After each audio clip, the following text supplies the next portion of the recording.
Right, good evening, everybody, and welcome to episode 2 of Wilbur Talks FPL, where we talk everything FPL and the Premier League in general from the last week. So this week we're going to be looking back on game week 1 and then looking forward to how we'll tackle game week 2. So, as we mentioned on the last podcast, we'll be having me as your host, Will, and then we've also got our 2 regular guests of Charlie and Sam.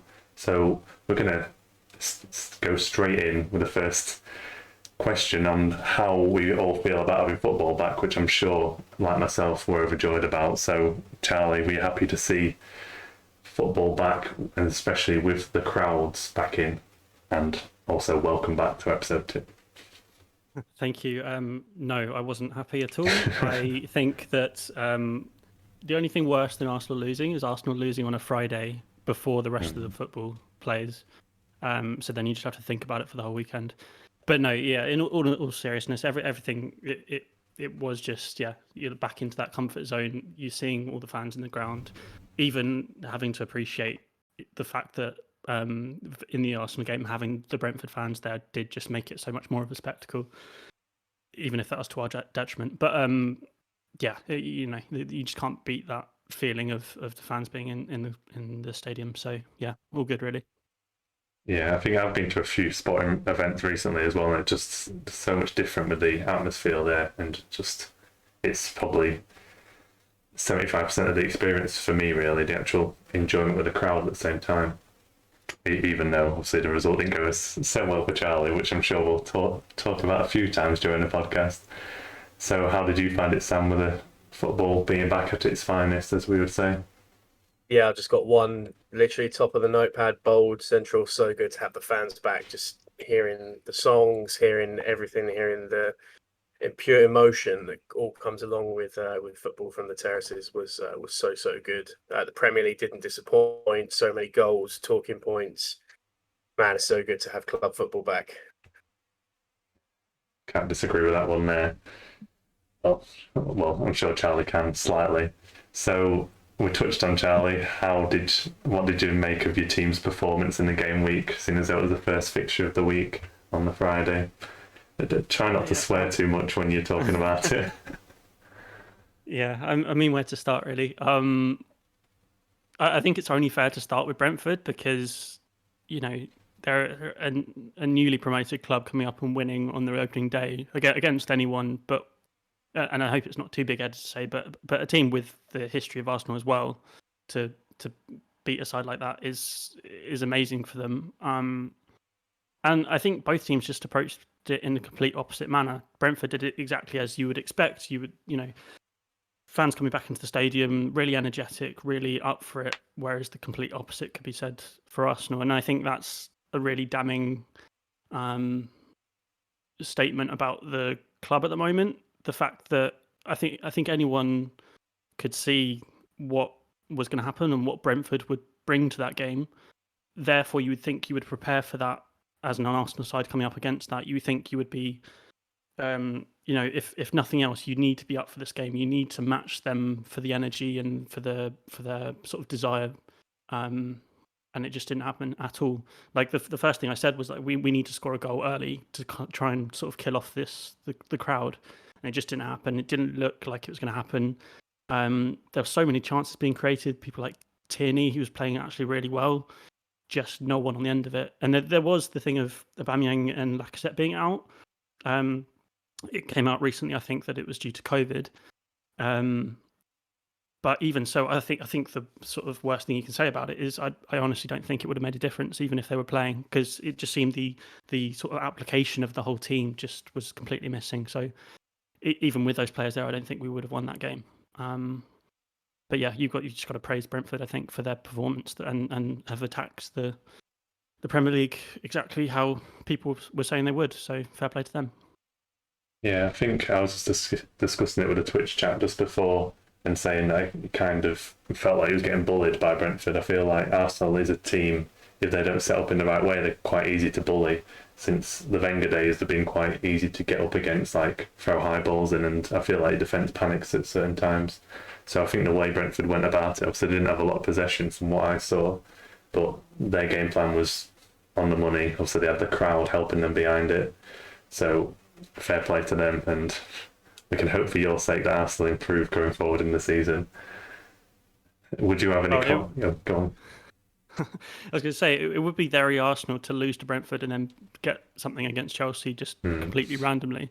Although I don't think that'll happen because Chelsea will easily beat us. But yeah, you're completely right. Especially, I think Tony was the ideal striker from their point of view. Who he didn't actually play as high up as I was expecting. He didn't sort of, and that looked like a clear game plan. He was there just to kind of bully our defence, and they really could be, our defence could be got at, like you say. Like, people have been criticising Ben White, but then that's just not really the kind of centre back he is. He isn't the kind of winning balls in the air kind of centre back. He's the more ball at his feet, trying to play balls out kind of centre back. So I think it's a bit harsh on him, but yeah, they approached it exactly as they should, and were the clear winners on the day. Yeah, I think what you said about Tony's right as well. So many times you're just going for the flick on from the initial header, and then you saw that, was it Mbembu and a few other people getting on in behind his flick-ons, which worked quite well for them. Mbembu, I think, he actually, Mbembu ended up as a sort of average position on the pitch, higher than Tony. He was much higher on. So yeah, it was that clear game plan of he drops off a little bit, takes some of the defenders with him, and then allows some flick-ons around him. Yeah, unfortunately for you, it worked quite well for him. What would you say about Arsenal's performance or Brentford's, Sam? Not to slate Arsenal too much there, because Brentford did quite well. It's a difficult one. I thought Brentford were good. I think Brentford thrived off the crowd more than anything. And it's, we've been in positions where you see average Liverpool teams playing above their standard because the crowd at Anfield gets behind them, so intensely. I think a similar thing's probably going to happen to Brentford at home throughout the course of the season. Would expect them not to lose too many games at home, no matter who they're playing.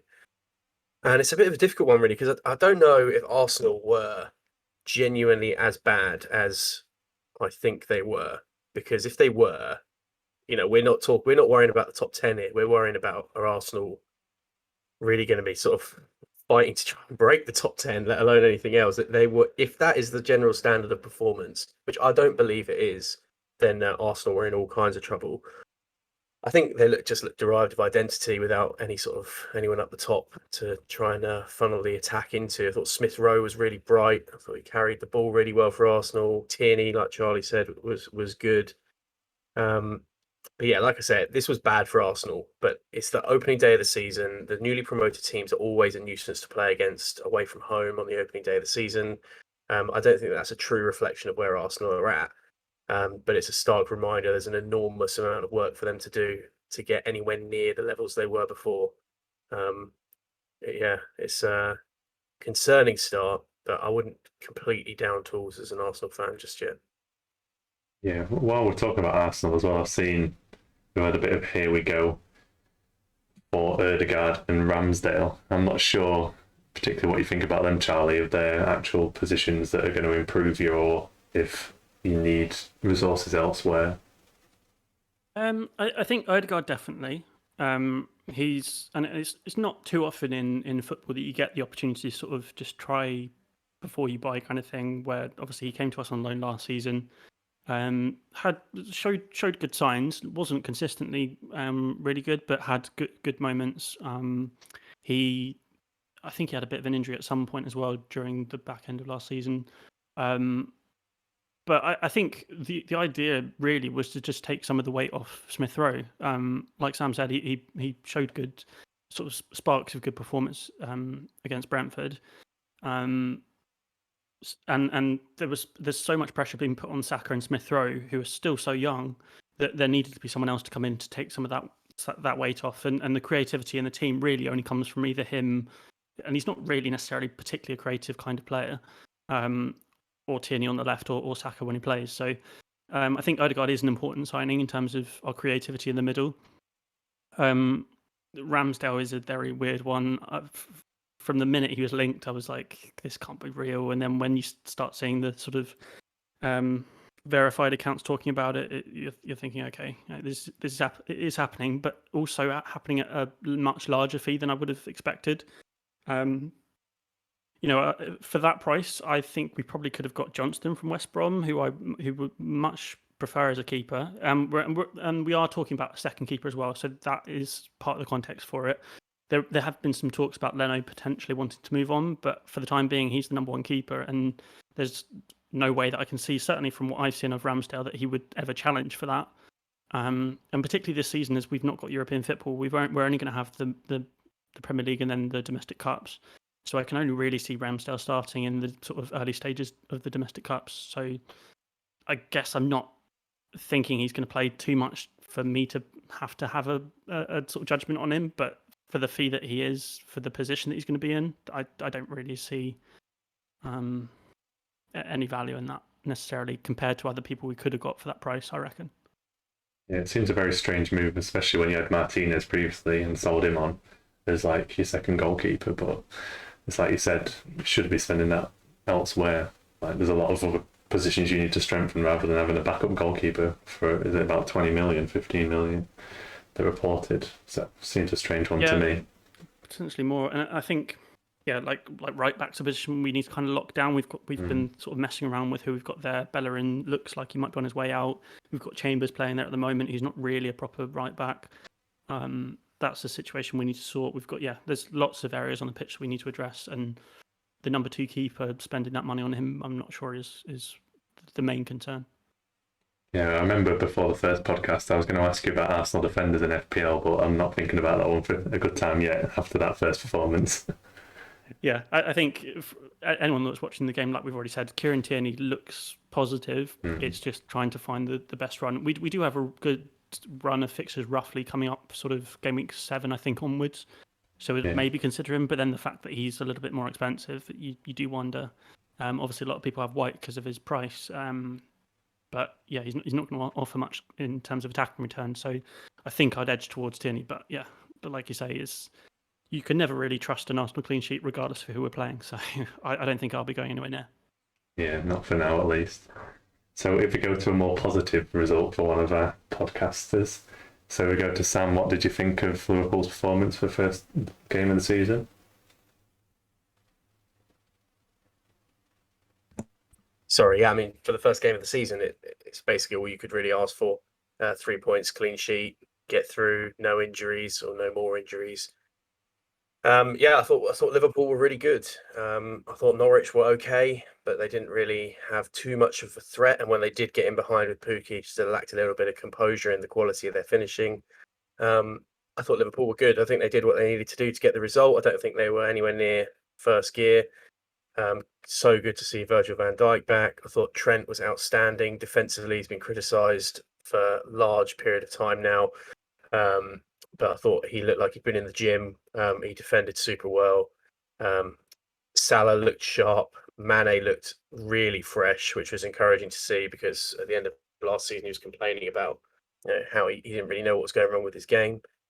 Just one of those performances where you can't pick too many holes in it. I thought we did look a little bit light in midfield. I think we said that last week. A little bit disappointed that Wijnaldum moved on in the summer and there wasn't a direct replacement made. I don't want to be relying on James Milner too much this season. But perfect fixture to allow Fabinho to be worked back in after his international escapades. And overall, no complaints whatsoever. I thought Norwich were okay.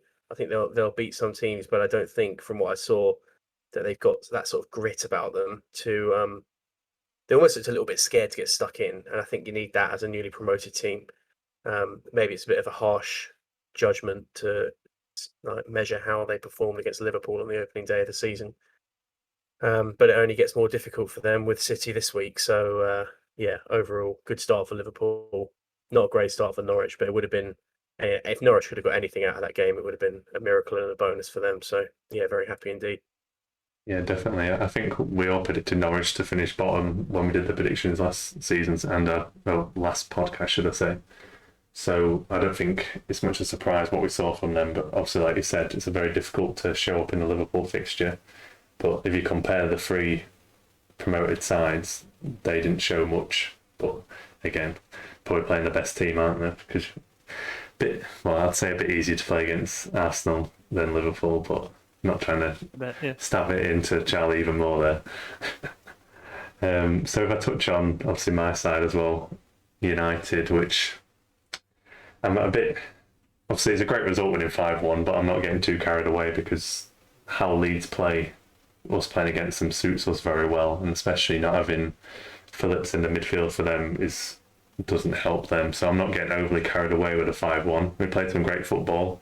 Don't get me wrong. Bruno was literally playing like a centre forward half the time, so him as an FPL asset at the minute is just gold. Like obviously you can see from his hat-trick anyway, but it wouldn't surprise me if you can match those returns, especially in the first few game weeks with your Cavani's, and obviously Rashford's out for a few months. So it's interesting times. I'm interested to see how Sancho will get into there as well. What did you make of United at the start of the season in the first game? Yeah, obviously it was a really good first performance. Pogba and Fernandes just looks absolutely world class, and I think it is important to say, like you said, that you can't necessarily get carried away with it. I think if you look at, so for example, Pogba, who he created 5 chances, 4 of those were goals. That's not going to be sustainable for the season. Same as Fernandes, he took I think either 3 or 4 shots with obviously the 3 goals. That's never going to keep up, but they are both that level of player, so they can still do something on similar to that level at least for quite a sustained period. So it was really impressive to see. I think, like we said about Norwich against Liverpool, I think for Leeds it's going to be harsh to judge them on that game, especially going away to Old Trafford with fans back in, playing as we saw. I wasn't sure how Leeds were going to approach that game, because obviously there was the equivalent game last season where the same sort of thing happened. It was very open, resulted in a lot of goals. But then there was the other fixture, which I think was the one at Leeds where it ended 0-0. Am I right to say? Yeah, that's right. Yeah, because in the sort of back end of their season, they sort of seemed to address the fact that they were playing so open and tried to be a bit more compact. So I wasn't sure if they were going to try and find somewhere in the middle, but obviously it didn't really end up like that. But I think the fact that Leeds didn't have Calvin Phillips probably played a big part. He's clearly instrumental to how Bielsa likes to play and how he sets up the team. So I thought, I don't think any Leeds fans will particularly be disappointed. Well, maybe of course they'll be disappointed, but won't be feeling too bad after that, because they know that the games that they're going to win are going to come. The way they play is always going to result in them winning games, because they are the kind of team that can blow opponents away. But when it's against the teams that are fighting for the title, it's obviously going to be a bit different. But yeah, I did think that when Eiling scored his goal, I thought maybe that could be a sort of platform for them to push on a little bit. I quite enjoy that, because I sort of in my younger days used to play as a right back, and that's kind of your typical right back goal of just kind of running in and just absolutely leathering it into the top corner. I can't say I hit the top corner too often myself, but yeah, I did think that might see a bit of a comeback from them. But yeah, I think it was a very professional job from Man U. Absolutely locked it down. There's been a lot of talk about how Pogba and Fernandes, when they play together, sort of impact each other, but this kind of completely put that to bed, I think. Fernandes basically operated more as a second striker and just kind of got on the end of everything that Pogba was producing, and some of those passes from Pogba were absolutely glorious. Like, I think if you saw KDB doing them, people would be talking about them as like the best passes of a season or best assists of a season, but there just seems to be this thing around Pogba that people don't hold him in that high of a regard, which maybe is just down to consistency and things like that. But some of those passes were absolutely world class, and it was just good to watch. After the tragedy of watching Arsenal, it was actually just nice to see a good team play well, to be honest. Yeah, I think what you said about Pogba is true. I feel it's a lot around the price tag that was paid for him originally, and he's not really paid that back. So a lot of people will say, "Oh, that's what you expect from someone for 90 million." So it's nothing to be surprised of or to be happy about, really. But you can't only take that argument so far, really. Yeah. But you can't complain at that performance. So we've discussed, I think, about Salah and Bruno. Obviously, they scored a lot of points in the first game week, so I thought that came up with a good question for you both. So, out of Salah and Bruno, who do you think will score the most FPL points this season? We'll go to Sam first. It's an interesting one, for sure. I mean, they're both on penalties, right? So in terms of a goal threat, I think Salah's probably going to score more goals than Bruno this year, even though Fernandes has kicked off with a hat-trick. over the course of the season. I still expect Salah to outscore him. I expect Fernandes will probably get more assists, although I think Salah's numbers for assists are wildly underappreciated. It's an interesting one. I think Fernandes might outscore him in terms of the FPL system, how the points work. I'm just looking forward to seeing them both for the whole duration of the season. Fernandes was absolutely outstanding against Leeds. Salah was really, really good against Norwich. If they can keep that level of form up for 38 games, we're going to have a special season. But I think it's going to be very close. I think Fernandes might just pip him. Yeah, I think the point that you made when you were discussing Liverpool as well about like Mane looking fresher, you could definitely see that in Bruyne the first game, because I think especially the second half of last season, you could see he just played so many games and he's not had much of a break. He's not particularly had a great break. I think he had about 3 or 4 weeks break between the seasons, but having that little break has done him the world of good, and hopefully he'll go on a bit of a spurt. Well, hopefully he goes with 38 games, but we'll see. Hopefully he drags us along. Having said that, I do think they'll both be the 2 highest point scoring players in FPL not by some considerable way, but for sure they'll be the top 2 highest. Yeah, that wouldn't surprise me at all. So which way would you call it as well, Charlie, if you was picking the highest scorer? I think I'd go the same. I think we're probably talking the matter of about 10 points difference or something. It'll be really close, but I think sort of like Sam said, I think FPL is probably geared a little bit more towards Bruno, particularly towards when we're talking about bonus points, because I think this is kind of just really from watching games at least, or from the way that I see it. Salah seems to take a lot of shots and isn't as clinical as as Fernandes shows us. And obviously we talk about Fernandes having a lot of goals from penalties, and I think that's more of a trend rather than something that's going to sort of even out again. I think, like we talked about before, where we're actually, that's just, I think, down to the way that Man U play, and you just tend to win penalties. You're a team that just does, and adding someone like Sancho in is only going to help that. So I just feel like Fernandes probably edges it, but it's going to be very close. And I agree with Sam that that's definitely going to be the top 2 in the league for FPL points, unless potentially Kane does get his move. Obviously, he's missed out this first game. If he moves to Man City, I think we're all under the impression that he's got to be an addition to your FPL team, because of the number of chances he's going to get. It's just going to be ridiculous. And I think maybe we'll get onto it, but in terms of the Man City Tottenham game, I think that's the one thing that they were lacking really was a clinical striker. They created lots of chances. They've got all these players that can do that. If they add Kane in, Kane's going to just go crazy with goals. Yeah, that creates a good link to move on to that game. So you did well there, Charlie. So what did we think of that? I feel it's kind of this typical, how Spurs always seem to play against City. They've had quite a good record against City, but playing in that way, they always seem to beat them, especially at home, playing that kind of style where they get them on the counter with Kane and Son. What do we think? Well, I think a lot depends on if Kane stays or not. What do we think Spurs could seriously challenge for the top 4 based on that performance, or do you think it's just going to be that one game where they've just put in the effort against City and then they'll come unstuck against other teams? What would you say about that, Sam? It's very difficult to say. I think it's unlikely. I think I predicted Spurs to finish 6th this season, I think. I'm in no rush to change that prediction based off one performance against Man City, who, by the way, were absolutely spellbinding for the first 15 minutes of that game. No team in Europe would have got near them. And Spurs just hung on. And then from being spellbinding to just utter naivety from Man City, like Spurs do the job on them so many times in so many competitions, playing exactly the same way, just set up for the counter, and City just can't, they can't realise it. It's just tactical naivety from one of the most tactically astute managers we've ever seen, really. Good for Spurs that they get their first win under Nuno. And no concerns for City, really. I think Norwich might be put to the sword at the weekend, to be perfectly honest. It's going to be interesting to see how Spurs go from here. But Son becomes more of a valuable asset potentially in terms of FPL. I think if Kane does get the move, so we'll talk about the value of Kane. The value of Son, also goes goes skyrocketing if he's going to be playing through. Probably in the 9, I guess, if Kane does move on.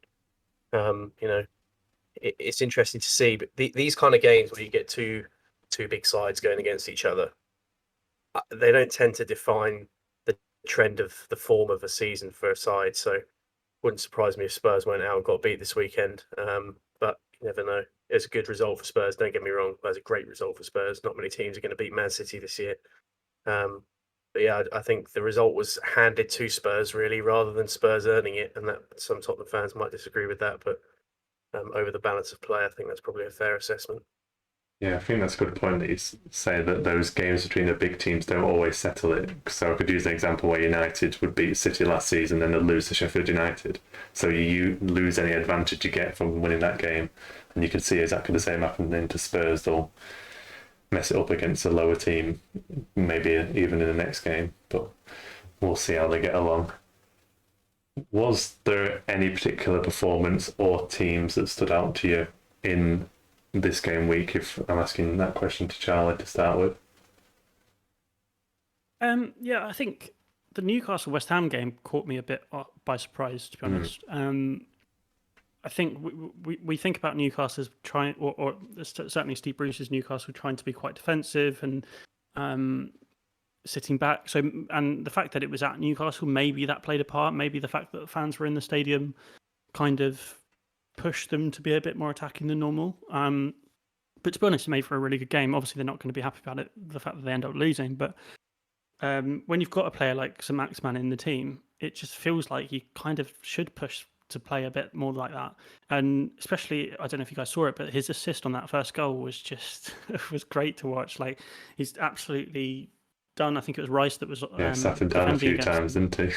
Yeah, he went one way, went back, went one way, went back.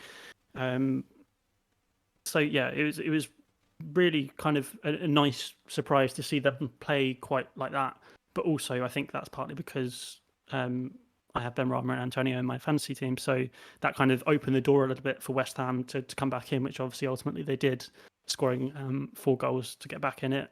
And yeah, I think it's nice to see West Ham kind of continue that trend of their sort of progression as a team and being this quite established top half team, pushing for the European places. They're definitely going to struggle over the course of this season. They're in the Europa League, am I right?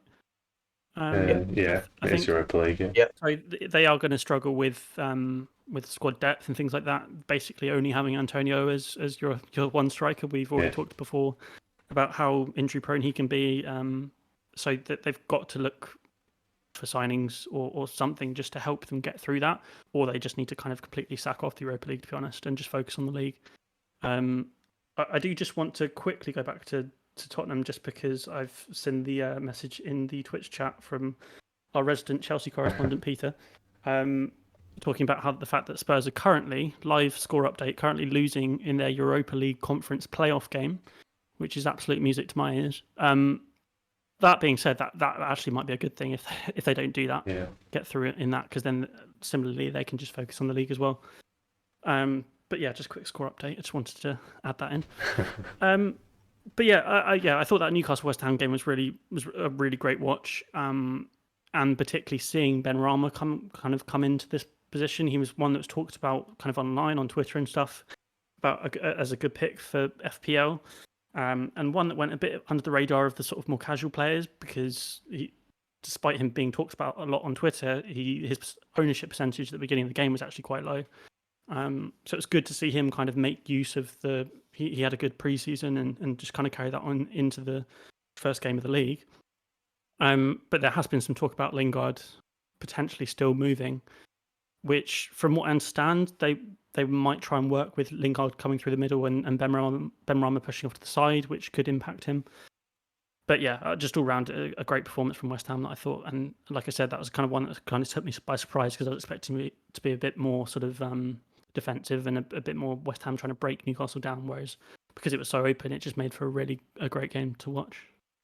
Yeah, I knew it was a risk not having Ben Rama in my team, but then when I saw that he scored a header, that was not the goal I was expecting him to score. I was expecting some lovely passing goal or something from the edge of the box, but typically it had to be a header, the least likely one to happen. But I think go on. Yeah, I was going to say, it just kind of shows that he's basically currently taken over that Lingard role of just being that effectively a second striker, playing off Antonio. And that exactly that goal you're talking about, where it was Antonio ended up on the left wing, I think it was, and making the cross in for Benrahma heading it in.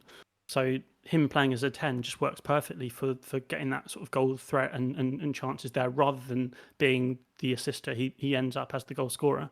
Whereas, like I was saying, if Lingard comes in, that probably pushes Benrahma out and makes him more of an assist and creating goals. But it was a bit of an odd one seeing him head it, but yeah, it was good to see anyway. Yeah, I'm sure he was enjoying it when it back to those points. And he's probably the player making the difference between you two and me in the league, not going to lie. But we'll talk about that one shortly. Was there any other results that you was impressed by or games you enjoyed over the weekend, Sam? I didn't really particularly enjoy it, but I was impressed by Chelsea. I think they put in a really professional performance against Palace, and this was the kind of performance that Chelsea were putting in a few years ago when they were just when they were winning leagues, when they were winning trophies left, right, and centre. That we haven't really seen from Chelsea in a while, and to be honest, didn't even really see from Chelsea last season at all. But just turn up, and doesn't matter who they're playing. They just know how they're going to play. They're decisive in what they're trying to do. They've got quality in dead ball areas. Alonso with great free kick, and then they just looked unbeatable against Palace at home, in my opinion. Palace weren't great. Let's not beat around the bush, but Chelsea were very good, unfortunately. The shock result was probably Watford's win against Villa. Most of us had Villa down. I think Danny Ings saved a lot of FPL managers with his 97th minute penalty. Good to open his account and get his confidence up. But Watford looked really good. They looked sharp. They looked completely opposite to Villa, who looked a bit lackluster and a bit leggy. I was impressed with Watford. I don't know if they're going to have that result in them too often, but it kind of screams of what Watford were like when they were last in the Premier League. They're able to score goals, but just concede too many goals. They scored 3. They still conceded 2 goals against what wasn't a great Villa team on the day. Villa will definitely be up and around those top half places at the end of the season, in my opinion. Chelsea for the professional job, and Watford, just shout out to them for a really impressive opening day win against Villa, really. Yeah, you stole my thought there. If you didn't mention it, I was going to mention Watford's result because, well, especially Sarr and Dennis. I think Sarr was a player I was watching for FPL originally. I was going to probably avoid the first few fixtures, but he showed how well he could do in that game, and he's also on penalties as well when they get one, well, usually. So it'd be interesting to see if any of their assets become good value. I don't think particularly outside of Sarr and like Dennis that I said, there's no one obvious to date, but it'll be interesting, especially when we get later in the season where you're looking for those cheaper players. Maybe with like a bench boost, there'll be an interesting one to go for. So if I'm just thinking about that Chelsea team as well. So obviously they were playing so professionally in that game, and then you've also got this thought of Lukaku coming in that team. I feel they could steamroller quite a lot of teams at home. I think that's what Lukaku's in there for, those tight games at home. And I'm sure Pete in the Twitch chat will enjoy us commenting a bit more about Chelsea. So Wilbur, just like the amount of players that Chelsea also didn't have playing in terms of attacking threat. Add Lukaku into that, as you say, they are definitely going to be right in and amongst the mix for a large period of the season. There are going to be teams that when they go there are going to get turned over. And I think you see that amongst teams that really do challenge. As United rolled over Leeds. There's definitely 4 teams in this league that have got the capability to put a lot of goals past teams if the other team doesn't really turn up and recognise that they're in for a hard shift. So yeah, it's a scary thought when Chelsea get all their attacking options in somehow, and even if they don't, they can just rotate them week on week. It's going to make it a very exciting league, isn't it? All these attacking talents. So hopefully not too many 0-0s. It's going to make for an exciting one. So I think after talking the results, we better review our actual FPL performances for game week 1. So I'll start with the top scorer between us. So we'll go straight back to you, Sam. What do you think about your first game week performance? Very happy with it? Yeah, obviously very happy with it. Can't do much better than top of the league after 1 week. Pleased with the Smikas pick. I was very confident, 99% sure he was going to start, and he did. Outstanding midfield return. 4 midfielders and the lowest scoring is 8. Is a pretty good week when that happens. Got lucky with the Ings penalty, but you could say maybe that's counteracted with the stat anomaly that Tony only didn't have a shot for Brentford. So, I think there's a lot of players that have done well this game week. But yeah, obviously very, very happy. Couldn't really have asked for a better start.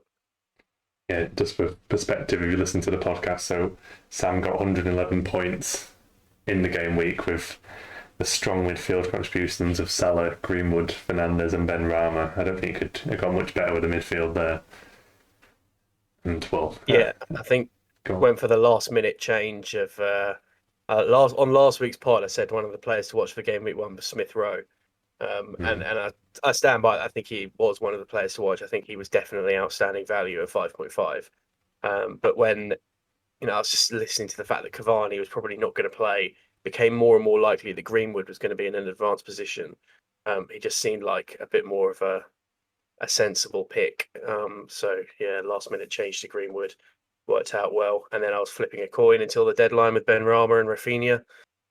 Settled with Ben Rama, and that worked out as well. So no doubt there's an element of luck in this. But yeah, pleased particularly with the defence, the forward line. Fernandes and Salah are just bankers. Yeah, overall, really, really good week. Yeah, I think, as I mentioned a bit earlier, that the difference between me and you, so I got 101 points. We've got a very similar setup, but the main part was in the midfield with the Ben Rama because I had Barnes instead. So that's a 9-point swing there that kind of makes up the whole difference between us. So you can see how much that one pick can change a game week. Because, I think especially at this stage of the season, a lot of teams are very similar in kind of template teams. So I'm looking forward to over the next few weeks with the transfers and different strategies to see how the teams are going to change. So how did you feel about your game week as well then, Charlie? Another impressive score. Was it 105 yours? 106. Come on, let's get every point counts. Can make a difference at the end. Yeah, I mean, you can't be disappointed with anything in that range. So yeah, pleased with that. Similarly, I had a last minute sort of dilemma, which actually I didn't end up going through with. But I kind of made the decision at exactly 50:30, so it didn't end up going through. I was considering getting Greenwood in for Rafinha, because I knew I was going to put Rafinha on the bench this week, or like the week just gone. And it did feel a bit like, well, if I'm going to put a 6.5 on the bench, why don't I just actually bring in a 7.5 starter who could do well? But in the end, I'm still happy. That's the team I kind of planned for the last kind of 2 weeks leading up to the deadline. So I still feel happy with that. And obviously, as I say, the score I got, I can't really be disappointed. The goalkeeper situation is an interesting one because I don't feel like really there's anyone. I'm someone that always only wants to go with a 4.5 as my starting keeper, and then the 4.0 as the backup. And I don't feel like there's really any options. Obviously, you've got Sanchez and Bachmann, who's the one I think you've got, haven't you, Will? Yeah. And I don't feel like either of them are going to do particularly well. So I'm kind of just now sort of disregarding that position. Maybe on the wildcard, whenever that comes, think about it again. But I'm just kind of expecting 2 points every week, and anything more is a bonus. I don't feel like either of them are going to particularly make lots of saves. And at the moment, it looks like they're not going to get lots of clean sheets either. So yeah, that position I'm kind of completely disregarding. I'm quite pleased. So I've gone with Trent, Shaw and Digne as my kind of main defensive picks. And then I had Tsimikas as well. I'm kind of quite pleased with the general look of them. Obviously, they're all quite attacking. Tsimikas eventually will drop out when the time comes. And then, yeah, similar midfield to Sam, although I've got Barnes instead of Greenwood. who's kind of on my mind. So I know we'll talk about transfers later. He's kind of on my mind because I do have 0.5 in the bank, which I don't normally do at the beginning of seasons. I don't normally leave any money in the bank because it just kind of feels right when you've got all of your money on the team. But there's the potential currently to do Barnes to Greenwood if I wanted to. But I'm kind of a mind to I need to just leave it and leave the transfer. Barnes has got a decent enough run of fixtures. They're playing West Ham, and I think that game will be quite open. And then they're going to go away to Norwich. So I feel like I've kind of just got to leave him and trust that, I put him in there for a reason, and I've just got to let that play out, especially at least until Norwich. And then, the same as quite a lot of people going with Ings and Antonio up front, which obviously was a good points haul for them both. Yeah, I think all three of us have got the Ings and Antonio, but then me and Sam have Tony alongside, which didn't particularly go that well this week. But I think it's similar to Barnes. I've looked at Barnes' fixtures, and there's no way I'm getting rid of him before that Norwich fixture.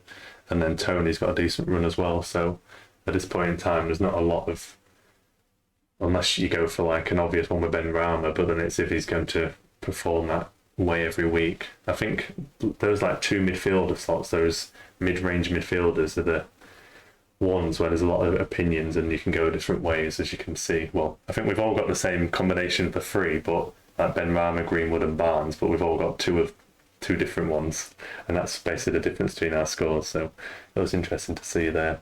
The only other issue I had with my team was Bertrand contracting COVID literally a few days before the season started, so not an ideal start. I was looking forward to him playing left back and potentially being on set pieces to get a bit of returns, but it's not a fire I need to instantly burn out, I don't think. So we'll think about that over the next few weeks if he comes back strong from COVID. But I think overall we're all quite happy with the performances. I was just looking at Sam's overall rank, where that sits him. So he's at 42,000 from his 111. So I'm sure he's not going to complain about that start. So I think we're done about talking about game week 1. So as a break between game week 1 and game week 2, we're going to do FPL quiz time. So a slightly different format compared to last time. For the first few weeks, I'm going to have to be doing it on stats from last season until we get some stats for this season. So I'll apologise for that the first few weeks. But this week we're going to do, so based on the FPL points every player scored last season, we're going to do higher and lower. So I'm going to give you a player. You need to tell me if, so I'll tell you the first player's points, and then when I give you the second player, you have to say higher or lower, and you'll get a point every time you get one right. Does that make sense? Yep. Is that collectively, or are we up against each other again? You're against each other. So because Sam won last week, I'm going to give Charlie the chance to go first, and you get the choice if you want midfielders or defenders. And we're talking total FPL points, right? Yeah. Okay. I feel like I would be more likely to remember goals and assists than I would clean sheets and things like that. So I'm probably going to go midfielders then. Okay. So we will start you with James Ward-Prowse, who last season scored 156 points. So he is your starting player, and I want you to tell me if Neto for Wolves scored higher or lower than 156. Okay. The benefit of doing this way around, I can talk aloud my thoughts. Yeah. I feel like Neto didn't play all of last season. I feel like there was some periods of injury. I do remember Ward-Prowse being quite good, and 150 is pretty decent for that range. So I'm going to go Neto's lower. Yeah, that's correct. Neto got 124 points. So that's 1 point for you. I'll completely embarrass myself then. No, good start. So you're now on Neto of 124 points. Did James Rodriguez get higher or lower than 124 points? I mean, my first instinct is higher because he started so well, but then obviously kind of tailed off a little bit. I'm just going to go higher because that was my instinct. No, it was actually lower, 101. I was surprised how low it actually was. Because I think he had like a good 3 or 4 weeks and then really never got back to that form. Ugh, Sounds like Everton in a nutshell. Yeah. outrageous. Right. Oh, that's embarrassing. That's Well, embarrassing. we're going to do all the higher and lowers, so I'll give you a score out of 5 Okay. when we get to the end, so I'm not going to stop you there. So, Okay, cool. James Rodriguez got 101. So, did Adam Armstrong from Southampton get higher or lower than 101? Adam Armstrong, isn't he the guy that just joined from the Is it championship? Adam So, Armstrong? Is that his first name for Southampton? do you mean the other? There's another Armstrong, isn't there? Don't you mean the other one? Stuart? Is it Oh, Stuart? it's Stuart. You can. Because that's a bit easier if Yeah, if you're picking apologise someone for from the this. championship. Yeah, I wasn't doing first names very well there, was I? So Stuart Armstrong, did he get Yeah, it is Stuart. more or less Can than... apologise for my initial there. Yeah, Stuart Armstrong.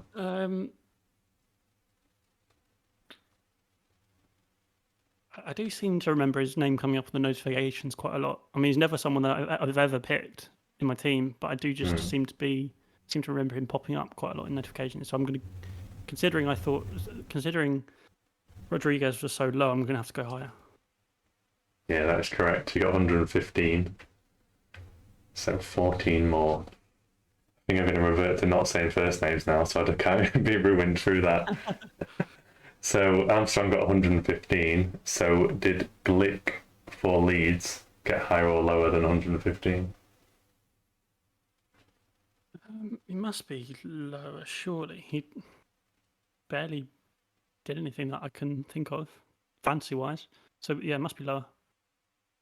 Yeah, it was 99. I think he did score a few goals, like coming in on into the box, and I think he took a few penalties at the same time.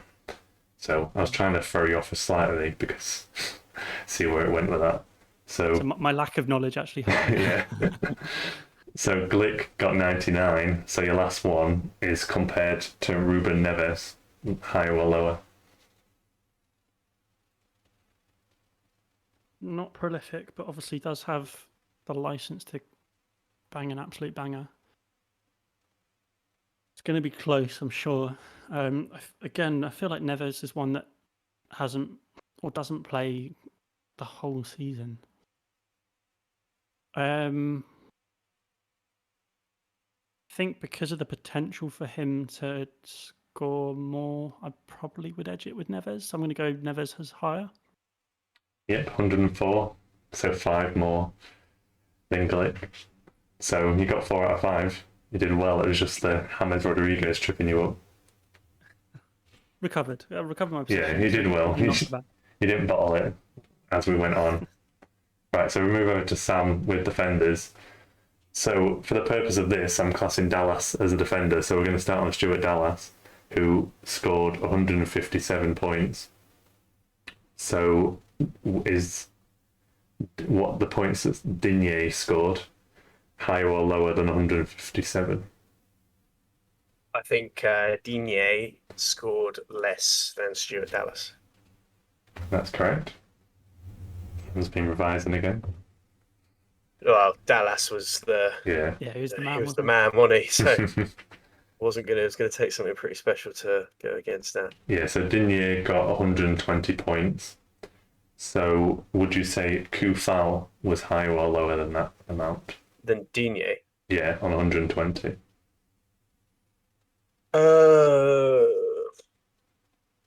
Higher. So you think Koufal was higher? I think Koufal was higher. Yeah, it was higher by 8 points, so he was 128. Okay. Right, so Jon Koufal at 128 was Ayling higher or lower than 128 from Leeds? Ayling. Okay. I think I'm going to say lower, but I'm just going to have a think. I can't. Dallas would have got a majority of the points. A lot of clean sheets, but a lot of Dallas's points came from assists and goals. Leeds didn't keep too many clean sheets. What am I going? What was the score? 128. Yeah, from Koufal. I think Ayling was lower. Must be. Yeah, that's correct. Only 100. So Didn't get any goals. Oh or wow, I assists. thought it was going to be higher than that. To be fair. yeah, because I don't think he Famously scored. didn't get any goals. Yeah, he didn't get any goals at all last season, and scored the first game away at Old Trafford this season, which is typical.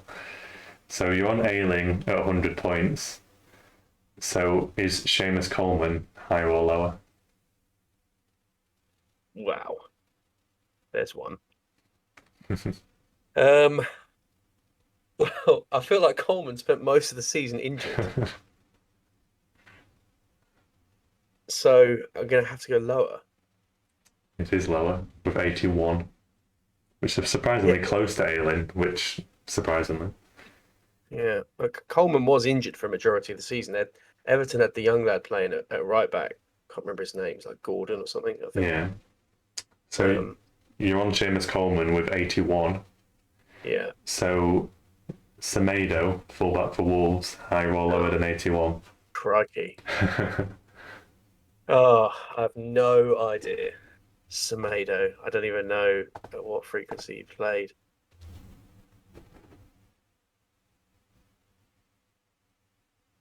I'm just going This will win you the round if you get this one right. This is going to be like really close one way or the other. It's definitely he definitely didn't go over 100 points. But I can't envisage ever seeing Semedo in the conversation for any possible teams to be picked this year. And that leads me to think that I know he was injured for a little while, but was he injured enough? I'm going to go lower. Lower than 81 for Coleman. Yeah. It was higher. No. Unfortunately, it was like the injury contest there, so Semedo got a lot more minutes. So unfortunately, you get one wrong, so you tied the first round. You're not allowed to tie every round every again. time. Luckily, I've got a round two, so. Right, so I'll let Sam choose if you want goalkeepers or strikers. I will have goalkeepers, please. Right, so we're going to do exactly the same. So I'm going to start you on Kasper Schmeichel, who scored 128 points. Would you say Jordan Pickford was higher or lower than 128? Old T-Rex. I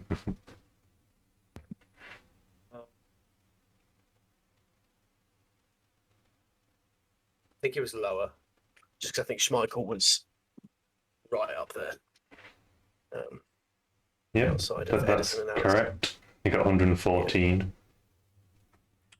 So you're on 114 with Pickford. Would you say Sanchez for Brighton was higher or lower than 114?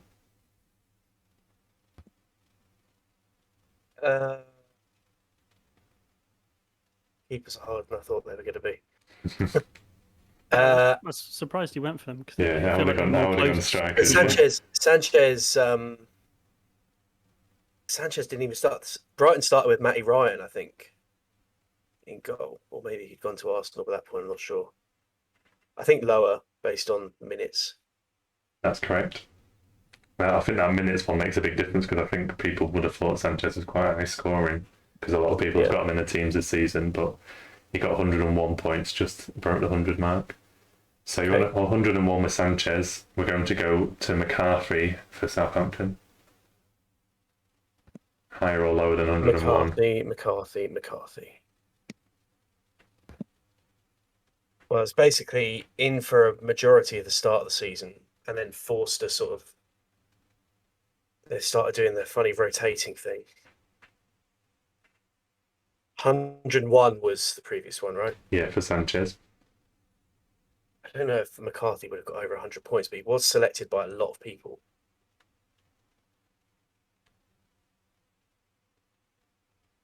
I'm going to go higher for McCarthy. I think he would have just pipped him. It's going to be close. It's either going to be like 95 or 105 or something like that. It's 94, so it was lower.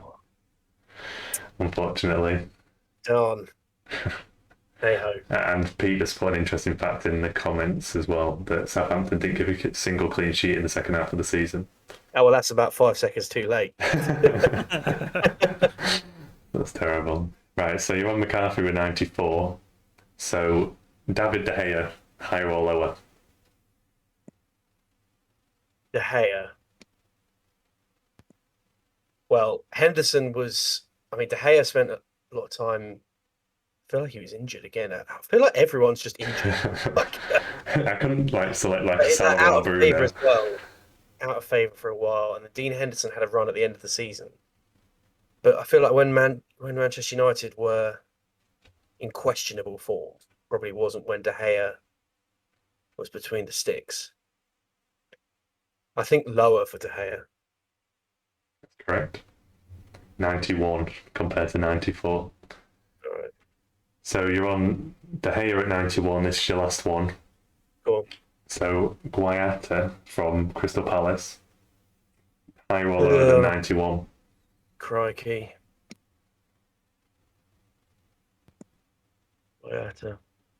Well, I mean, based on the logic that De Gea only played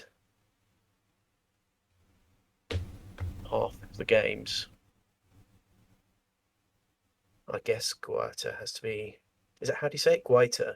Yeah, Guayata. You probably say it better than I do. I feel like he has to be higher, but I'm not 100% sure. Just go through the logic. De Gea definitely probably. De Gea probably played less games or less minutes. Guaita would have been Palace's number one, so unless he was injured or suspended, I can't really see too many other people having got minutes. So I guess we go higher. That's correct. 124. So there was about 30 odd points between them, and it's using your logic of a lot more minutes there. Yeah. So you were correct. Okay, So cool. you did get 4 out of 5. You recovered it well, kind of like Charlie in the first round. Yeah. So fair play for getting 4 of those. Goalkeepers is tough, man. Yeah, I thought goalkeepers was going to be so easy until we said the first one. I was like, oh no, what a bad I thing. had to go for like the mid-range ones, like we were dipping between the 100 mark to make it interesting. Because I think you guys might have revised over 100, so I couldn't have reuse them again. Oh no, I deleted that spreadsheet. Right, so move on to strikers for Charlie. So we're going to start on Iheanacho, who scored 110 points. So on that 110 points, going to compare that to Richarlison. Would you say he got higher or lower than 110? No, that's interesting because I don't feel like Ian actually played the whole of the season. Obviously, he had a great stretch of being really good and being in basically everyone's teams. But did he do enough in that? I'm assuming Richarlison must have played pretty much all the games except for any injury or something. How many did Iheanacho did you say? 110. 10. I think based on that logic, I've got to go with Richarlison having more. So I'm going to go Richarlison as higher. Yeah, 123. So Makes sense. 13 more. Good logic again. So you're 123 with Richarlison. So we're going to go to an old United player with Danny Welbeck. Higher or lower than 123? Now, my instinct is lower. And I think he only joined... Did he only join Brighton in the second half of the season? Maybe? But, and obviously he had like a couple of games where it was like he was their goal scorer, but that's only because they didn't score many. So he must be lower. Got to be lower. It is lower, yeah. Only 89. Yeah. I can't remember if he signed at that point or just injured as usual. Could have been Yeah, either. I don't really remember. He doesn't make a lot of noise, where depending. Yeah, so you're on 89 with Welbeck. So your next player is Che Adams, higher or lower than 89? I mean, by any logic, I'm going to have to go higher, but I'm assuming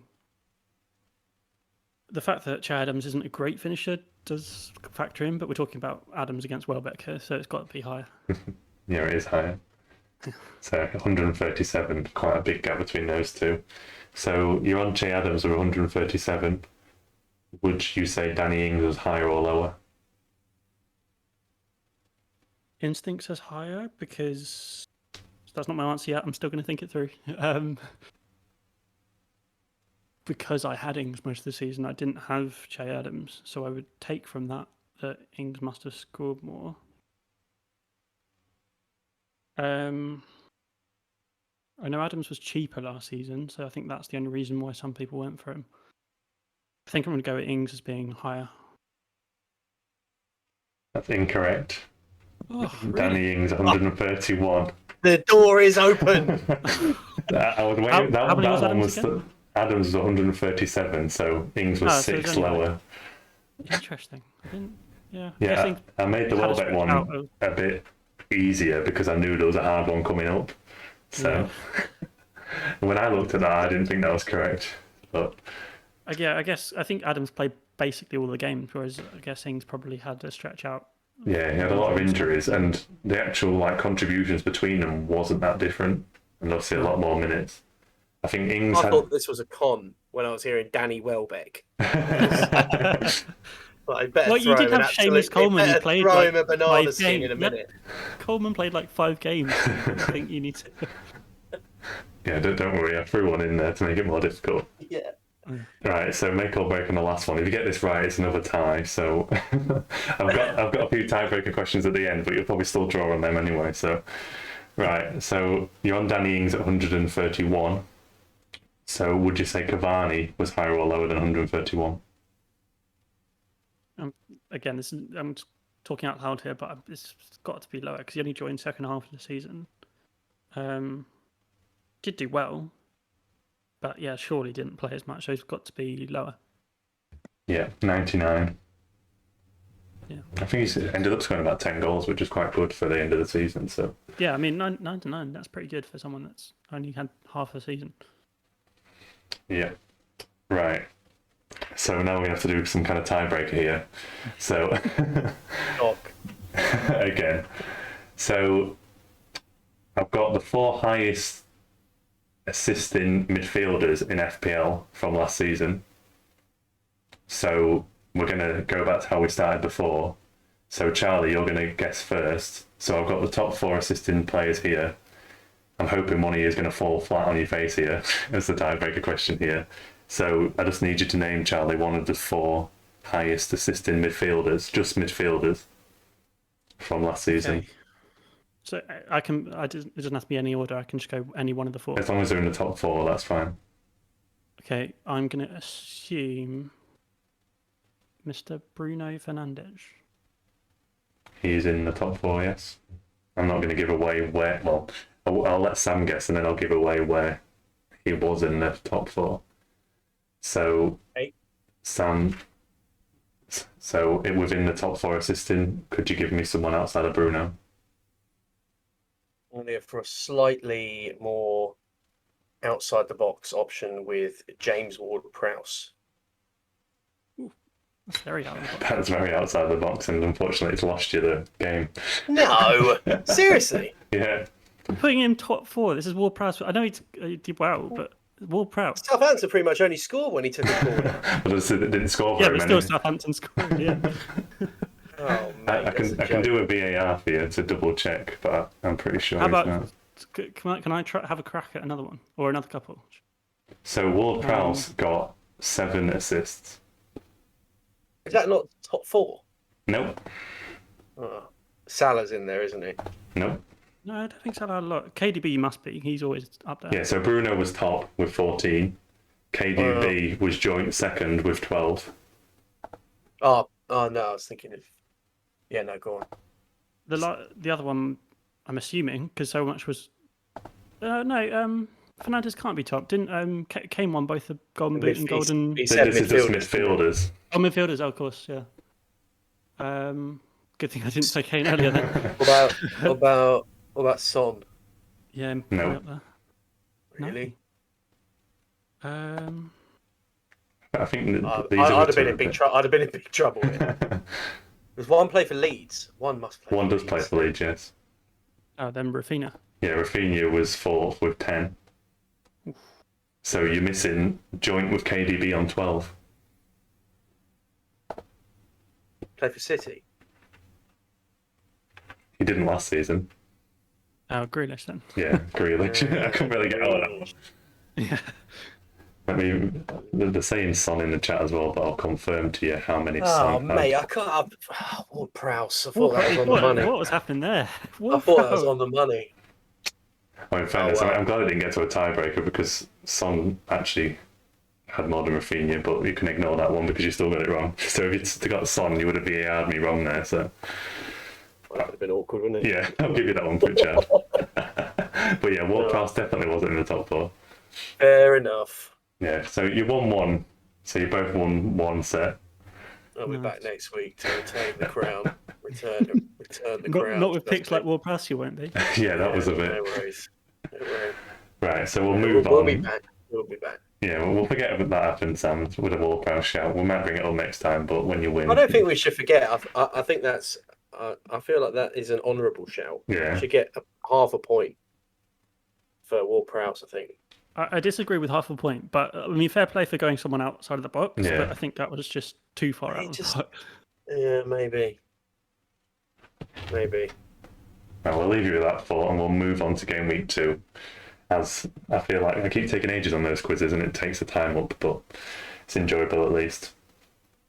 So, looking at game week 2, guys, is there a certain fixture within the game week 2 that you think is going to be a high FPL scoring match and the one either you'll be targeting or you wish you was targeting for the next week? So I'll start with Charlie as you won the quiz. Yes, this is my prize. I guess from a point of view of wishing I had, but then obviously the reason I haven't is quite clear, is the Man City Norwich game. I think that if you were to take everything else out of the equation, that would be the one everyone would target because it feels like the easiest chance of a complete turnover. The problem FPL wise is obviously the rotation and who's going to start for Man City. I think you could probably have a crack at if you've got the likes of Mahrez. You'd probably be okay thinking he's probably going to start. And so I think that's going to be like an obvious one for. I can see loads of goals in that, but because no one's really going to have many other players, if any. And then we'll probably come on to it in the captaincy section, but I think both the Liverpool, Burnley, Southampton, Man U games have big chances of a large number of goals. There's and it's been.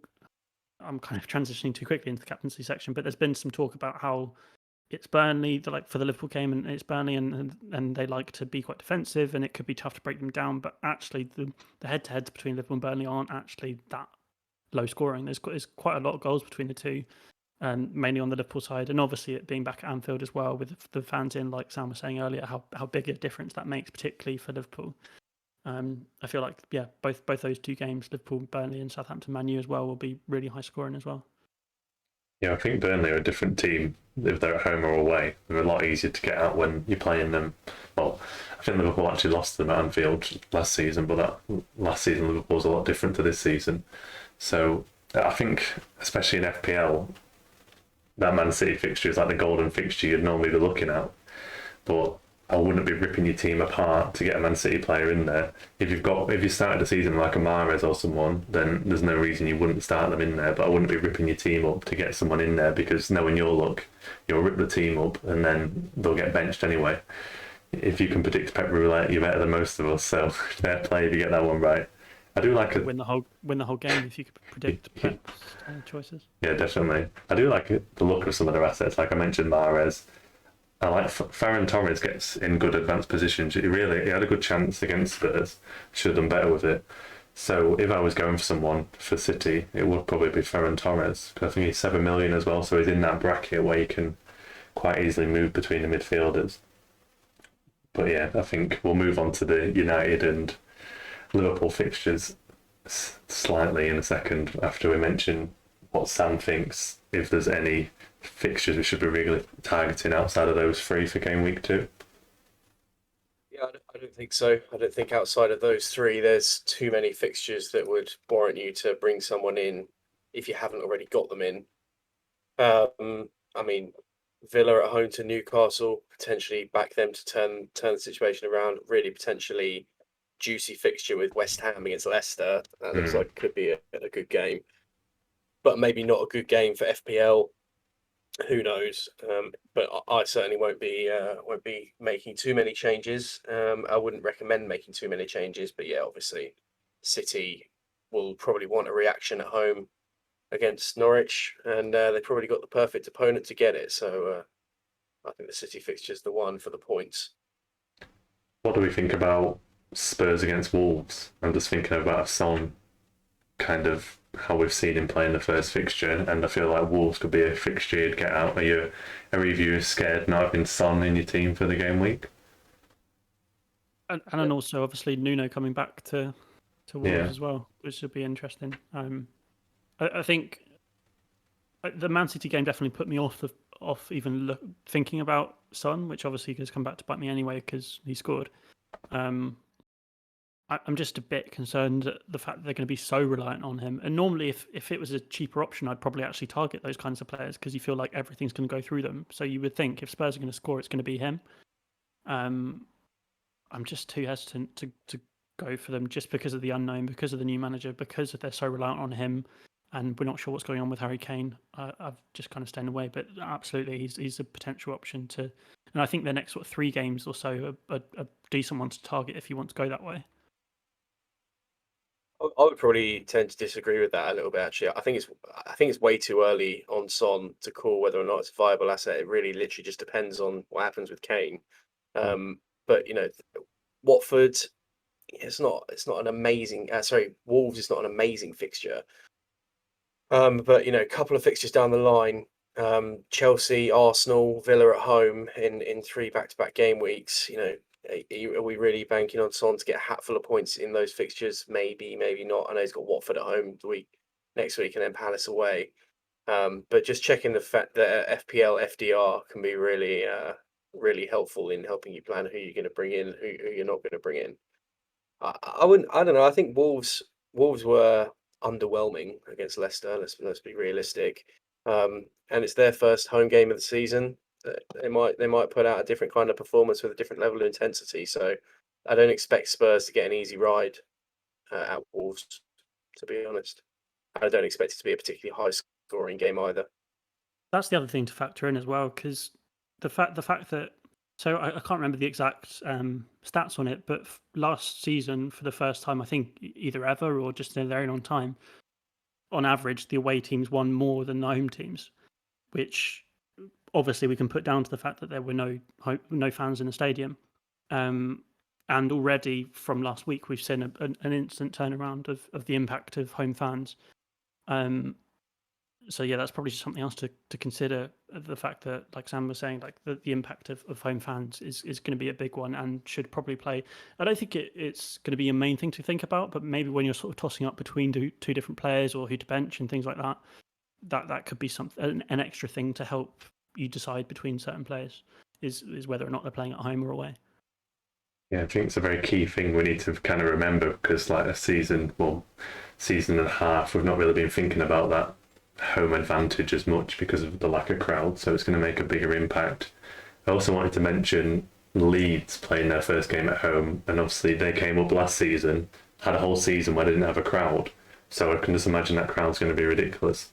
Actually seeing them play Premier League football, and I could see Everton getting a bit scared and like they could hang on Everton, but I could see that being an entertaining game and decent for FPL points. I'm not sure about defenders, but I'm interested to see how the game goes. It could be one of the more exciting over the weekend, along with the last. Be wary with backing against Benitez, particularly in away fixtures. Yeah. Be wary with it. It is still. I agree with you.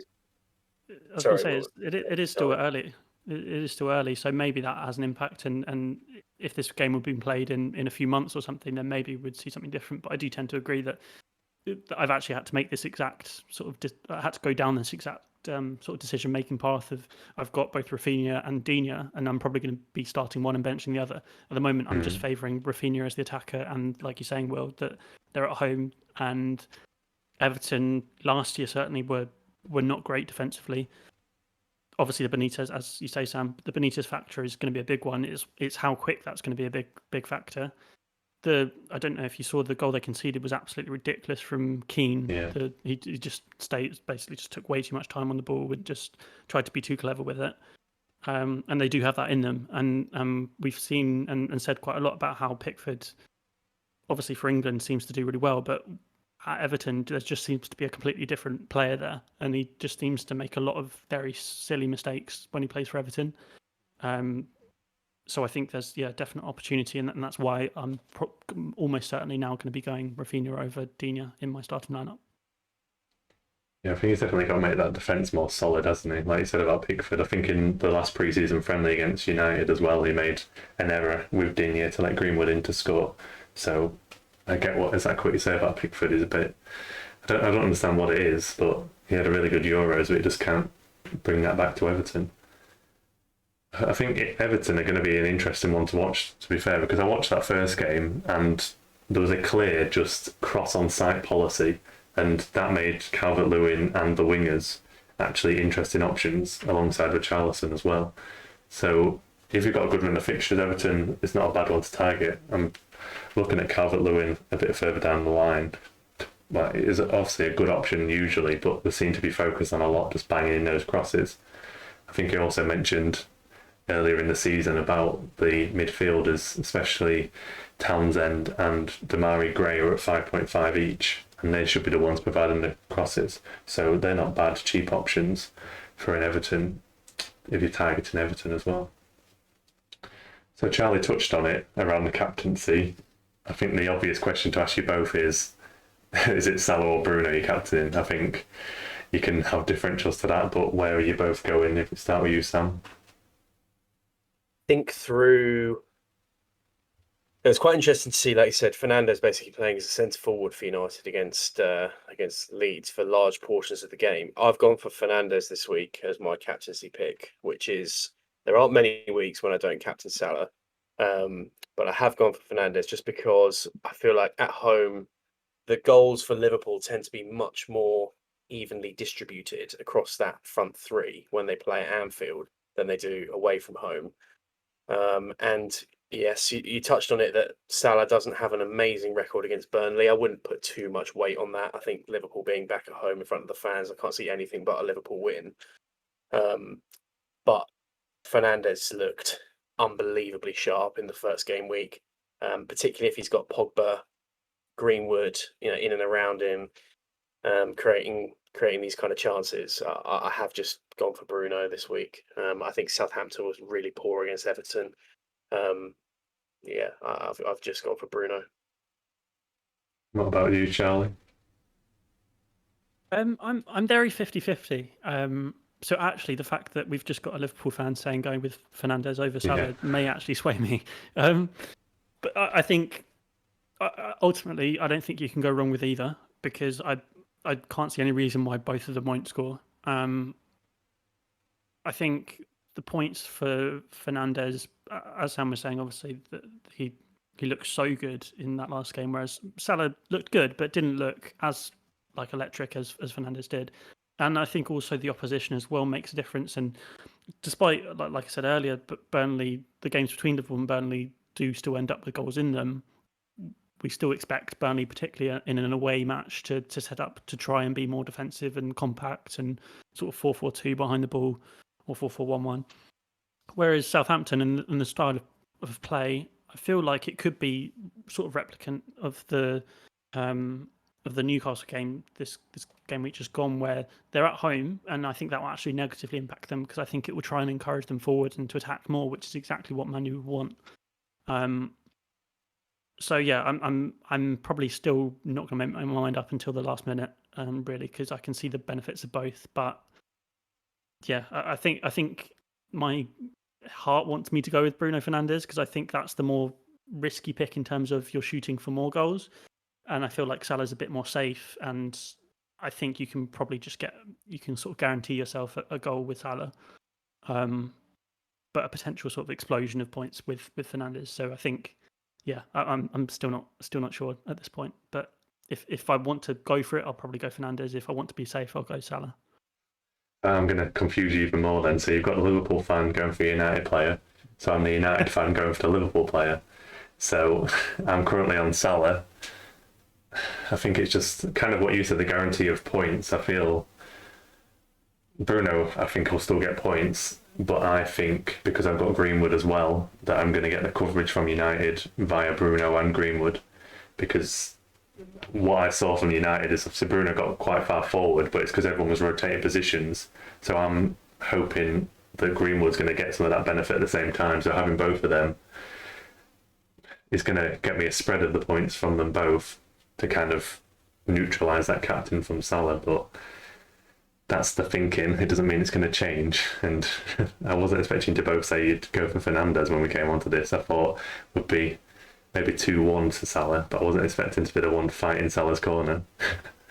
But I think the thing with Liverpool at home is you get a lot more of that fluidity you were talking about with Manchester United at home last week when they're at home, when they've got that crowd support behind them, when they're familiar with the turf they're playing on, quite literally. Mane, if he goes for Firmino or Jota, there'll be so much interchanging between all of them that they'll appear in all kinds of positions. But when you're away, you're often going for a certain more regimented approach. I just feel Bruno has to be at the heart of that Manchester United approach of how you're going to beat any team this season. Has to be basically through Fernandes. Whereas with Liverpool, it's going to be a case of get the ball to one of the front three. With United, it's how can we make Bruno as influential on the game as possible. I think Southampton conceded a lot of penalties last season as well. I think it's definitely a case to be made for Fernandes, but obviously it's not exactly like captaining Salah's a bad choice. There's only really two to go with. If somehow you've got a differential in there for Liverpool, then yeah, captaining Mane or Jota might not be a terrible shout. And if you've got the differential for United, or if you've got both like we have with Greenwood, then that might not be a bad shout. But Fernandes or Salah are the only real two options. Yeah, I'm interested to. Go on. Sorry, go on. You can go, Charlie. I was just going to say that the fact that I think another thing that would sort of back Bruno is the fact that Southampton are now dealing with having lost Vestergaard, having lost Bertrand, so they are a new defence, whereas Burnley have just had basically the same defence for what feels like 10 seasons or something. So I think that's another element that's kind of coming into my thinking. It's still not made up, but I think any lack of awareness and sort of understanding between a defensive line always causes issues. And particularly losing someone as kind of influential as Vestergaard in the air, particularly, that could help with set pieces. So someone like Shaw could benefit from that, having taken quite a few of the corners and stuff. But I think that's just something else that could play into why I may end up going with Bruno. It's going to be very interesting again. I can imagine you could get to a point where they both get good hauls again like they did in the first week, but it's a tricky one. I'm interested to see how United set up away from home, because in my mind, Greenwood will be always sat on that last man for the counter-attack. So I think Greenwood is a better asset away from home than he is at home. But we'll see how they take up their positions in that game. So we've mentioned briefly about transfers. Have we got any transfer plans to make, or are we just going to be rolling the transfer? So if we start with you, Sam, I feel like you was a bit set on just keeping your transfer. Yeah, I'm definitely going to be keeping my transfer. I've got transfers planned out for sort of the first 8 game weeks at the moment that I feel I owe it to myself to try and stick with. I put in the effort before the season to look through FDRs, to look through fixtures and try and plan something out, and sticking with my own advice from game week 1 of trying not to make too many knee-jerk decisions. I will say that the temptation to go with Lukaku is real. He's going to be an animal. He looks in unbelievable physical shape. He's going to score some goals with Chelsea, creating a lot of chances, and that temptation is real. At the moment, it would just mean almost an unthinkable amount of changes that are needed to bring him in terms of creating value, and I've even got $1 million set in the bank, so it's still a daunting thought. But Lukaku, is the only one that I would look at and think, oh, I'd love to have him in if I could. But other than that, no transfers for me this week. I think Lukaku is definitely one that I'm looking at a bit further down the line. I can imagine he will score a few goals in these harder fixtures, but until he gets to about game week 7, I think where the fixtures get a bit easier, then I think there'll be a lot of people trying to destroy the teams to bring him in, because it's difficult to get, like when you've got Bruno and Salah, you have to compromise a bit to get Lukaku in there as well. But further down the line, with all those transfers, you can shift your team around a bit to get him in there. But yeah, I do like Lukaku later down the line, and it gives you a bit of wait and see time to see how he beds in and how he fits into their system, because I assume he'll be the focal point. Yeah. So what are your plans as well, Charlie? Similar thing, really. Just kind of wait and see. I wanted to set up not to use it. I feel like the value of having carrying over that transfer outweighs any potential transfer you could make. Obviously, that differs person to person, and maybe how your game week one's gone. But I'm happy enough with my team that I don't feel like I'd gain enough from using my transfer as I would from, particularly we're still within the transfer window, so more things could happen that we need to make allowances for. So I think the value of saving a transfer is much better. Agreed on the points about Lukaku. I think, like you said, Will, I think there's not necessarily a need to get him in now because of the games that Chelsea have got, despite the fact that actually they could just go away and win them. And it's particularly quite a few away games as well, which could make it a bit more tough. But it does just allow you that little breathing space of just see how he plays. If he can play well in those games, then he's a no-brainer to bring in for, I think you said game week 7. That's when their fixtures really turn around. So, and I think it's either game week 7 or game week 8. I think the gap between those is the second international break, which traditionally is when I've tended to use my wild card. By that point, the transfer window will be shut, and we'll have a lot more information, and teams will be more settled and things like that. And particularly because of that Chelsea fixture swing, that makes it an easier sort of trigger for using the wild card and getting in a player like Lukaku. As Sam said, it's because of the amount of money he is a bit of a sort of rip up your team to try and fit this extra expensive player in. So a wild card obviously helps do that really easily. But yeah, as far as this week goes, I think it's just much more valuable to hold the transfer if you can. Definitely agree. I think that's my initial thoughts, and I'm hopefully not going to be swayed by that. I think I mentioned earlier, just Bertrand with his COVID is my only issue I really have with the team at the minute. So, I'm hoping he's probably going to miss this week and then be back for game week 3, so it's not going to be a big issue. So I think having those 2 transfers is going to be quite powerful. I think you mentioned the international break between 7 and 8, but I'm looking at the one, I think it's between 3 and 4. So ideally I want to have 2 for that game week 4 in case I need them. So ideally I'll roll it this week, maybe use 1 the week after. Make a slight tweak, and then I'll have the 2 ready for that international break. You never know. We was actually mentioning in the Twitch chat before about the international fixtures, especially about the South American players, that I think in that international break they have to play on the Thursday and the Friday before the games on the weekend. So there's a potential the South American players can't actually play game week 4. So that's something to watch out for if you've got like Rafinha. What were the other examples I had? I don't know why you'd have Firmino. You might have Firmino in your team, Alisson, even a Cavani. You have to watch out. Buendia as well is a decent one. There's a few in there that could miss that game week 4, so hopefully you don't have too many South Americans in your team, but it's something to watch out for anyway. Before we move on to the last bit, I wanted to mention as well, Charlie, how are you feeling about the Chelsea fixture for this week? Are you a bit scared hiding behind the sofa? What is this? Just a piling on an Arsenal episode? Just allow me to talk for a little bit about how I feel like we're going to lose every game. Well, I thought we mentioned our teams, hadn't we? So I thought I'd just... Okay, fair enough.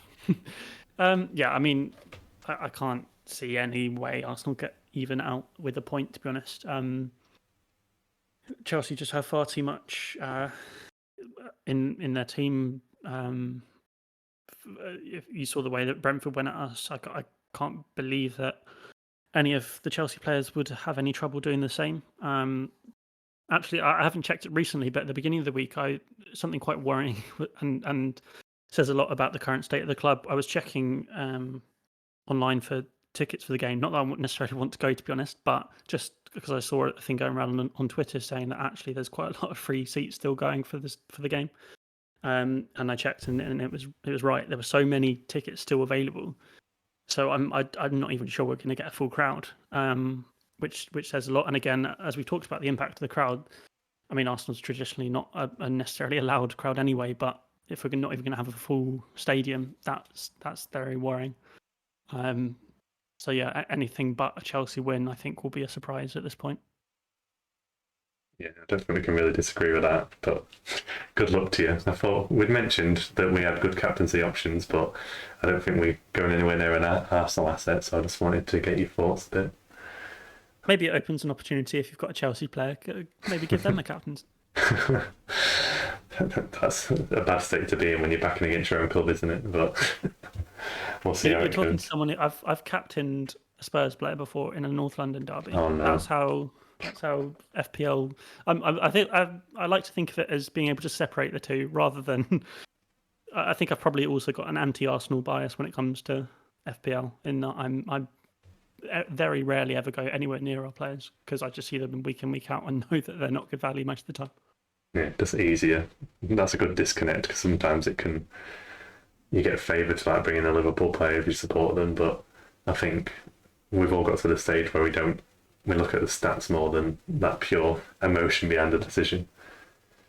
Right, so if we just move on to the final bit of discussion. So if you could have any player in game week 2 and you'd think, well, if he was on a free hit, for example, what player would you have because you think they'll score the most points in the game week?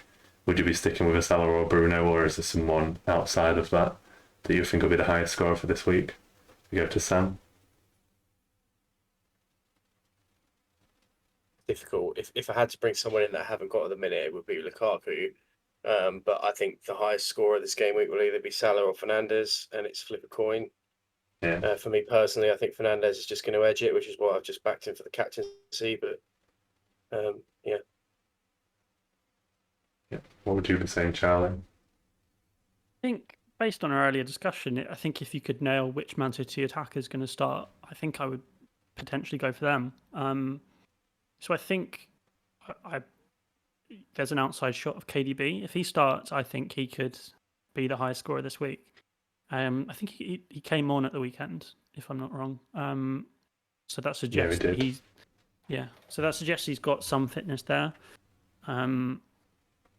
So it could be well in line to start. And you'd feel like in terms of a game to come back in and make your start when coming back from injury, that feels like a game that he could do, and they could sort of have an easy time because they're going to have a lot of the ball and things like that. So he's not going to have to do as much running as he would say in a bigger game for them. So yeah, outside of the obvious, I think I'd maybe go with Mr. Kevin De Bruyne. I think that's a very good shout. I've seen a lot of people saying about him being a differential because I feel like he's only about 5% owned at this point in time. Sorry, go again, Charlie. I was going to say, something like that. But obviously it's the fact that he's so expensive. You've basically got to take out one of Salah or Bruno. You don't want to be doing that. You're going to do that. Yeah, it's similar with Lukaku, isn't it? Like, you wish you could get them in, but it doesn't mean you're going to be able to rip your team up and do it. So I think that links quite well onto your differential pick for the week. So if I was starting, I'd be going with a KDB and a close second being Greenwood, as I've mentioned, various reasons for that. Because I think he's at about 8 or 9, he's still slightly below 10, might be even 7. So if I was picking someone below 10%, I'd be going Greenwood still. I think I might have said that last week as well, but we'll see how United fare away from home. If you guys are picking someone under 10%, who would you be picking, Charlie? Yeah, I mean, those were the kind of main ones that I had. When I first thought about it, I did have a quick look at Lukaku, but he's already at 12.6%, which did surprise me a little. People have really gotten him quick, and without seeing him even start a game yet or even come off the bench, I would be a little bit hesitant to get him straight away. Even though if he does start this weekend, then he's going to absolutely demolish us. But I think, outside of any of the ones you've already said, I'd maybe look at Sarr as a bit of an outside differential because he's currently at 4.9%. Only 6 million seems like great value for someone that, like you're saying earlier, it seems to be someone that the ball's going to go through. He's going to run the show if they play well. And based on our only bit of evidence, and we can't gloss over the fact that we've only had one game's worth of evidence to look at any of these players or teams. So, there's going to be lots more information to come from the coming game weeks. But from what we've seen from that, he looks key to them. If they're going to do anything, it'll be through him. And I do like those kinds of players. So I think I'd maybe say him outside the ones you've already said. Yeah, I like the Sarr one option as well. I think I looked at him to have him in the original draft, but then got pulled away by the assets are probably like $1 million more expensive, as we've kind of mentioned with the Barnes and Greenwood. If you was going for someone under 10% owned, Sam, who would you be bringing in? Or it could be someone you've already got. Yeah, no, I haven't really got anything fresh to bring to the table on this one, really. Greenwood at 9.1 is probably the 9.1% ownership. It's currently the safe, in my opinion, safe option for a differential. Kevin De Bruyne, 2.8% ownership. That's crazy. Yeah, it's nuts. Probably the lowest he's been since he's been at the club, probably. Or maybe, I've gone for another Watford option that has a different punt of Dennis in there at 3.6% ownership. If you can somehow forecast where Watford are gonna, or how Watford are gonna line up, I think we were just touching on before the podcast. There's definitely some value there potentially, but yeah, I think Greenwood's the one at less than 10% for now. Looks to be a good differential. Yeah, I've been looking at Sarr and Dennis. I really like the look of Dennis, but obviously I think they've got so many strikers, Watford, you're just unsure about the minutes, so we need a few more game weeks to consider that one, because at 5 million it enables you elsewhere if you're wanting to get a Lukaku or a KDB that we've mentioned. So definitely... They've got a lot of strikers, though, you're right. I mean, Dennis, Deeney, Cucho, Success, Gray, Fletcher, King, they got a lot. If Dennis is the preferred option at 5 million, he could be your replacement for Tony that frees up 1.5 million, right? Yeah, definitely. Was it Cucho when it came off the bench and scored as well? So I was a bit... Yeah, Cucho at 5 as well. Yeah, because he currently has 1.4% ownership. Yeah, because their fixtures over the next 5 are pretty good as well. Actually, if you wanted to go for them quite early, away to Brighton and Tottenham's not ideal, but maybe they could get something from the Brighton game, you'd think. And then they've got Wolves, Norwich, and Newcastle. So it's actually not a bad time to get on. Maybe starting with that Wolves game if you were looking at them. Yeah, it's not a bad differential. And because they're so cheap, they're the kind that you could probably bench if you needed to and rotate out with someone else. Yeah, I think I was going for a Watford asset, and you wanted the guaranteed minutes, you'd go for Sarr, because he gives you that option and he's also on penalties. But I'm looking at Dennis, I feel like I need at least another game week's worth of information to consider it first, though. I don't want to bring him in and then I've wasted a transfer and he comes on for the last 10 minutes. That'd just be typical knee-jerk reaction, wouldn't it? But we'll see how that one goes. So I think that wraps up everything for today's episode. Have you got anything you guys want to add? Not particularly.